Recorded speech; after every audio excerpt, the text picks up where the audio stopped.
Mr. Speaker, sir, for 53 years, Singapore has not only survived, but thrived, in spite of. We lack a conventional hinterland for access to resources and markets. So we work hard to grow our economic lifelines, connecting ourselves to the world. And in building a collective future for ourselves, we strive hard to unite our people from different races, languages, and religions. There is indeed much that we can be proud of. However, we must never be complacent about our shared future. In these times of rapid geopolitical shifts, technological disruption, and transition, many Singaporeans are concerned, and understandably so. Many ask a very simple question: can Singapore continue to thrive? Can Singapore continue to thrive? Will there be opportunities for future generations to similarly realize their potential? Will we remain united despite the many forces that threaten to pull us apart? These are important questions, and I'm heartened that Singaporeans are concerned with these important issues. While we must be alert and alive to the challenges, we need not be afraid. Challenges there will always be, so too will opportunities. Our challenges do not define us. Our responses will. Our challenges are not insurmountable, and just like the generations before us, we too can be pioneers of our generation. Pioneers who build and leave behind a stronger foundation. Pioneers who define success not just by how well we do for ourselves, but also enabling the next generation to do even better than us. Today, I will cover three broad areas. First, how we must stay relevant to secure our place in the world in an uncertain geopolitical and rapidly evolving economic environment. Second, what we, as pioneers of our generation, must do to create a brighter future for all Singaporeans. Third, why we must continue to keep our systems refreshed and special to keep our country successful. Let me start with Singapore's place in the world. The relative shift of geopolitical and economic weight between the West and the East, as epitomized by the US and China, will define the global security and economic environment for many years to come. Many asked, which side should we be on? This is not the right way to frame the issue. As a small country with an open economy, we believe in a rule-based, connected, and interdependent world. Our task is not in choosing sides. Small states, more than any others, must be principled. If others ever attach a price to our position or stand, no one will take us seriously ever again. We were the host to the historic meetings between China and Taiwan, the Wanggu meeting in 1993 and the Sima meeting in 2015. We will be hosts for the upcoming summit between the US and North Korea in June. Our principled stand and neutrality were some reasons why Singapore was chosen for these meetings. Our task and priority is to ensure that we remain relevant. To do this, we need to have a deep understanding of the different interests, institutions, and individuals shaping global developments.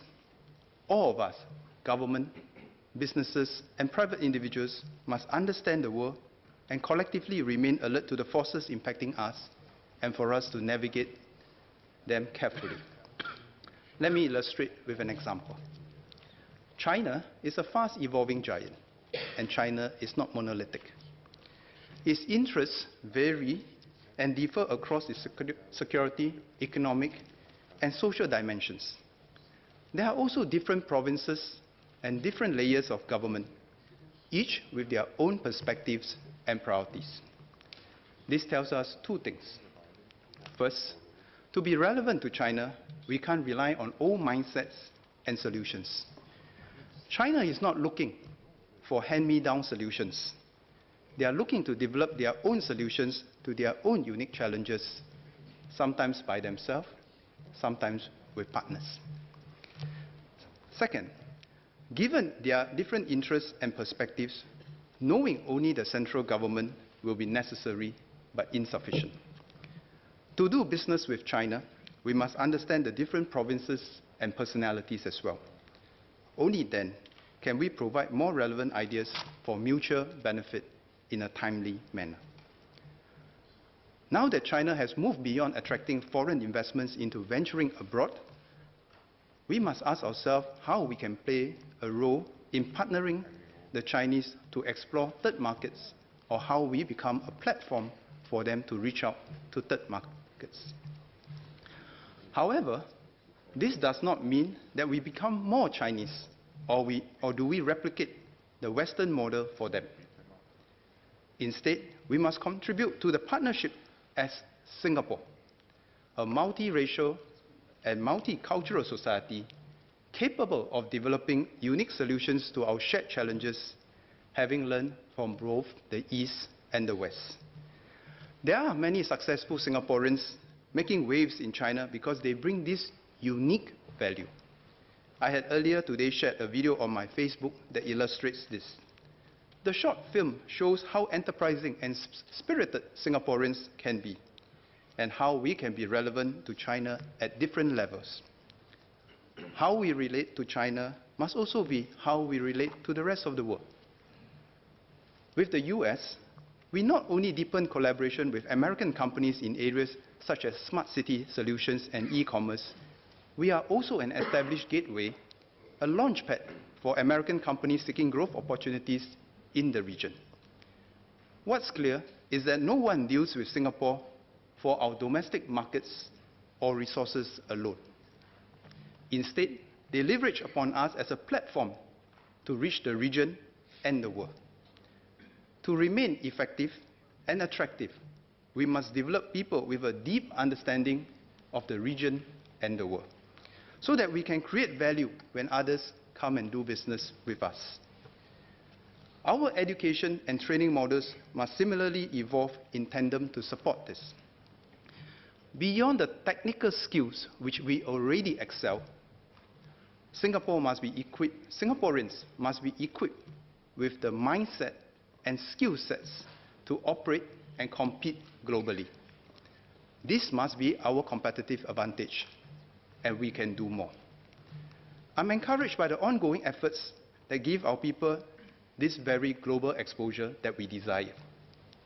Students who join SMU, the Singapore Management University, from August this year will need to participate in at least one overseas program before they can graduate.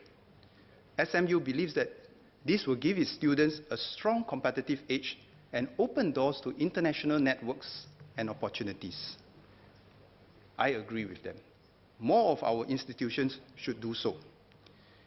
We must also help Singaporeans, both individuals and companies, businesses, access and penetrate the global markets better. We need to ask ourselves, can we redefine the role of the overseas Singapore chapters and chambers to build the necessary networks? These networks should be formed to achieve three outcomes: to connect Singapore to the world, to connect the world to Singapore, and to connect fellow Singaporeans to compete in the world. To this end, EDB and associated agencies will collaborate to better organize and expand our overseas outreach. We will build a Singapore talent network to engage Singaporean families, friends, and fans to be part of the Singapore story. Our ability to network also depends on Singaporeans' ability to understand and work across cultures and nationalities. Besides enabling Singaporeans to gain overseas exposure, we must also be able to work with talented people from elsewhere locally. We must have the diversity of talent, both local and global. Foreign professionals with knowledge, skill sets, and competencies working shoulder to shoulder with skilled Singaporean talent, cross-pollinating ideas and bring out the best in each other. Such dynamism is what keeps Singapore a vibrant, exceptional place to do business, and this is the vital ingredient for our economic future. I've always aspired that we will one day build a global network of more than 3 million Singaporeans, 30 million Singaporean friends, and perhaps 300 million Singaporean fans. And together, we will write the next chapter of the Singapore story. To secure our place in the world, we must also better connect to the world as our hinterland, gaining access to resources and markets. And we need to step up in 3 areas. First, we need to widen our portfolio of markets to diversify our risk of relying on any single particular market. Our economic agencies are working hard to renegotiate new FTAs and upgrade existing ones. We will continuously explore new markets and support bilateral and multilateral trade efforts. Second, we need to go beyond the conventional dimensions of air, land, and sea connectivity, as expressed by member Mr. Liang Eng-hua, by ensuring that we are connected to the world in the dimensions of data, finance, talent, and technology. We have much work to build on to entrench ourselves as a global node for data, finance, technology, and connectivity. And we need to move fast before others leapfrog and overtake us. Today's competition is no longer linear. Having a head start does not mean that we will always be ahead. We can capitalize on finance and data flows by building on our reputation as a trusted financial and data hub. These non-physical dimensions of connectivity are increasingly essential to reinforce the physical dimensions of connectivity that we already have a head start. If we can strengthen and complement our connectivity across all dimensions, we can continue to transcend our physical challenges. Third, as global production and supply chains shift, we too must stay agile to connect to the new shifts. We need to move from getting others to trade with us, to trade through us, to also include for others to trade on our Singapore platforms. PSA is a fine example. Since the 1980s, we knew that we couldn't possibly compete with other megaports in the world in terms of size, no matter how much we try to expand our port or reclaim the entire southern coastline from Changi to Jurong. Hence, PSA updated its strategy to become a global port and supply chain operator, to compete at the system and network level rather than at the port level. Soon, the competition followed. Today, PSA is working with partners to use the PSA platform, regardless where the trade flows may be. It is like having an Intel chip or an operating system inside the global trade flow operations. Our economy is maturing. To achieve sustained and quality economic growth, we must not only be able to attract activities here, we must also venture out. For the next lap of our economic growth history and growth story, we cannot just look at the gross domestic product of what we do in Singapore only. We need to also focus on what we call the gross national income, or what we do in Singapore and beyond. It is not just about giving Singaporeans the best opportunity here in Singapore, but it is also about helping Singaporeans to seize the opportunities beyond Singapore. Mr. Speaker, sir, let me now turn to what it means for us to be pioneers of our generation, so that we can create a better future for all Singaporeans together. To be pioneers of our generation, we must be clear-eyed about our challenges. Let me sketch out some of these challenges, which my teammates will elaborate throughout this debate.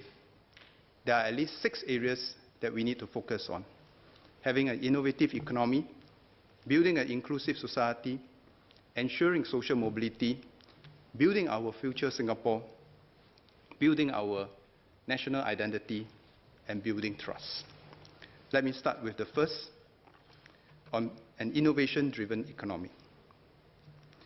As any society matures, it is usual for it to become more conservative, choosing to uphold existing systems rather than breaking new grounds. We cannot allow this to happen in Singapore. We need to keep up our vitality and verve. It is one thing to be the best in class for the ports and the airports, but it is another to be even better, ready for tomorrow's needs ahead of time. It is one thing to beat someone else in a competition. It is another to beat our own standards, even when we are at the top, so that Singaporeans can have even brighter prospects in the future. We need to ensure that the pioneering spirit lives on by embracing change and innovation. Our enterprises must innovate and scale up, and we need to better translate investment in research and development into capabilities and enterprises. A-Star and Enterprise Singapore will lead this and work closely with our companies, be they large local enterprises or small medium enterprises, and trade associations, for all of us to realize this together. SMS Cheong Tat will speak more about this. Second, fostering an inclusive society. Every generation aspires to do better than the previous. This is positive, and this is what drives us to improve. We are aware that Singaporeans, particularly those who fall into the middle income, middle age category, they are feeling the stresses and strains of technological and business disruptions.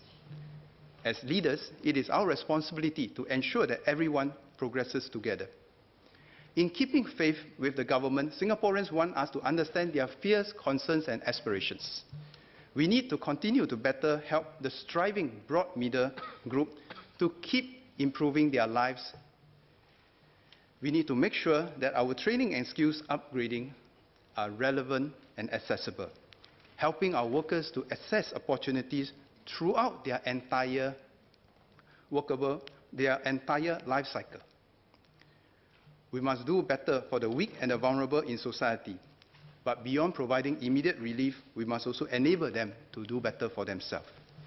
Minister Ng Chee Meng and the Labour MPs will elaborate more on the labour movement's efforts, while Minister Masakos and others will speak about how we can foster a caring and inclusive society that's truly meritocratic. Third, to uphold social mobility.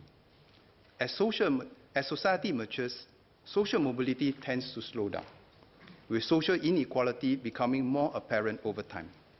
This is often the result of social clustering of people from similar backgrounds.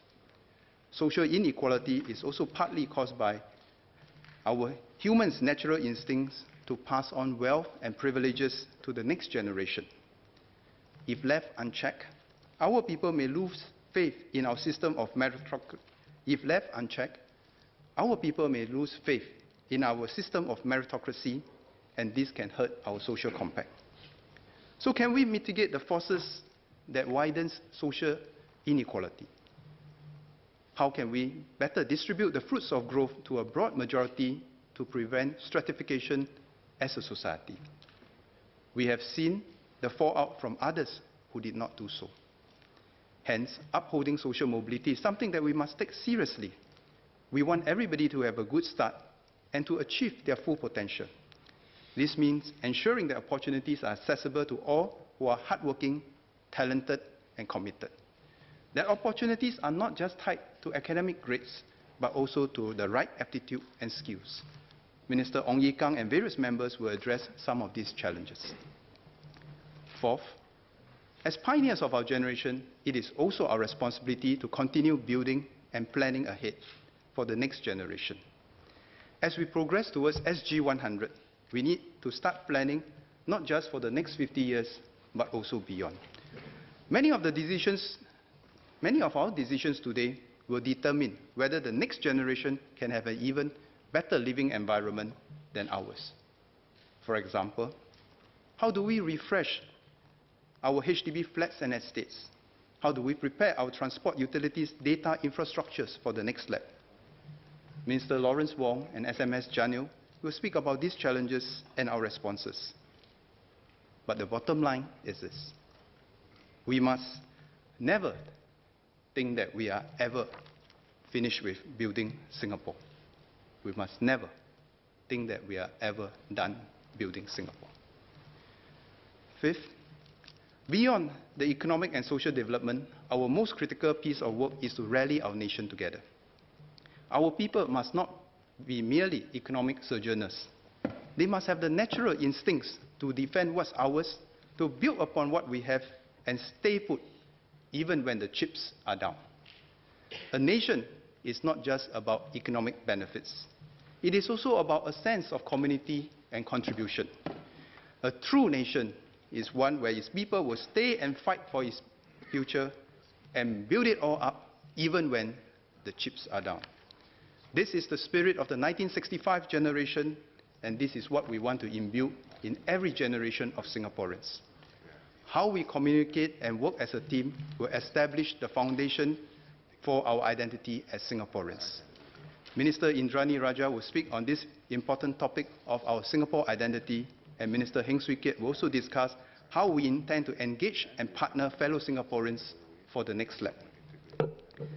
Last but not least, for Singaporeans to identify with one another and with this country, there must be trust between people and government as well as among Singaporeans ourselves. To foster trust, leaders must lead by example, develop strong connections across different segments of our population, communicate with them effectively to mobilize them. The contest of ideas is constant. In fact, this has intensified in this digital age. We must work harder to let our people see and understand an issue for what it is, helping our people to become better informed of the challenges, the options, and the rationale behind our choices. Only this way can we all become more discerning, stay vigilant, and own our choices and solutions together. With higher education, Singaporeans' aspirations and expectations also evolve. We want to be heard, considered, and respected. So we have to keep channels open for everyone to share their views and work on strengthening our engagement. If we can do this well, we will remain cohesive as a nation. And if we can have a common vision, a common set of goals, and putting our national priorities above all, we will emerge stronger than ever. Mr. Speaker, sir, let me touch on the last set of topics I'd like to speak on today, and that is keeping our systems refreshed and special. Singapore has come this far because of trust, teamwork, as well as our ability and guts to develop our own systems to meet our unique needs. As a small city-state with a multi-racial society situated in a volatile environment without the conventional hinterland and with no one else to depend on for our defense, our circumstances are indeed unique. And while we study other systems and adapt them where suitable, we must not copy blindly or become intellectually colonized. We must be prepared, we must remain prepared to develop systems that work best for us. More importantly, for us to also constantly update them and meet our evolving needs. This has been our approach on issues like national service, HDB and housing, CPF, as well as the GRC system and elected presidency. Today, we are also fostering stronger collaboration and synergies and tapping on different networks in society for their views and expertise. For example, in our efforts to renew our economy through the industry transformation maps and help our workers seize the opportunities ahead, we will not just involve the government agencies alone. It must also include our trade associations and chambers, our enterprises, and the labour movement. So rather than a whole of government strategy, we will work on a whole of nation strategy. Next, beyond having good and nimble systems, we must have good people. People build systems. People also corrupt systems. We have seen examples of both democratic and socialist systems failing, often by people with the wrong motivations. To bring forth good people to serve is a never-ending challenge. It is difficult enough to bring forth good people who sacrifice their personal and family interests for the country. This is especially so when a country is already successful, peaceful, and prosperous. But we must continue to try. We need to find the strongest set of individuals, not just to solve today's current problems, but also to prevent future problems from arising in the first place. This means that we need diverse skill sets and perspectives so that we can combine them as necessary and tackle challenges together when circumstances change. This cannot be left to chance. The PAP government will spare no effort. This applies to the political leadership team as much as it applies to the public service and business community. Agreeing with us is not the prerequisite. Agreeing to put Singapore first and foremost is the prerequisite. Having found the strongest set of individuals is still not enough. What we must then do is to mold them into the strongest team possible. Countries with more resources may afford to have less cohesive leadership teams and still survive. But for Singapore, we must ensure that we have the strongest leadership team possible for others to take us seriously and be willing to work with us. For Singapore, this teamwork does not just exist within one generation. It is also between generations. Our leadership model is to have overlapping generations of leadership teams to help the next generation do even better. This provides continuity in our interaction with others and for us to compete at the highest global level with consistency in vision and execution with purpose. All these leadership traits, commitment, teamwork, courage to evolve, a sense of mission are what we will need to keep our system special. At this juncture, I would also like to place on record our appreciation to Mr. Low Tia Kiang as leader of the Workers' Party for the last 17 years. Allow me to continue in Mandarin, Mr. Speaker, sir. 议长先生 Mr. Speaker, sir, although Mr. Lau Tia Kiang is a member of the opposition, but he is nevertheless a fellow Singaporean and very much part of Team Singapore. While we may not always agree with his perspectives or methods, we nevertheless appreciate his efforts to work together to build a better Singapore as the leader of the Workers' Party. Although Mr. Low may have different perspectives, but from his speeches we can detect his pride in Singapore and his determination to defend our sovereignty. We are very thankful to Mr. Lau for this.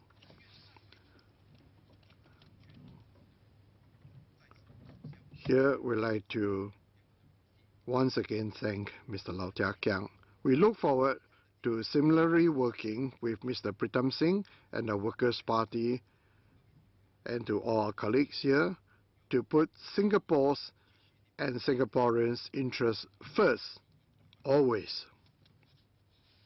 Mr. Speaker, sir, politics is not just about winning votes.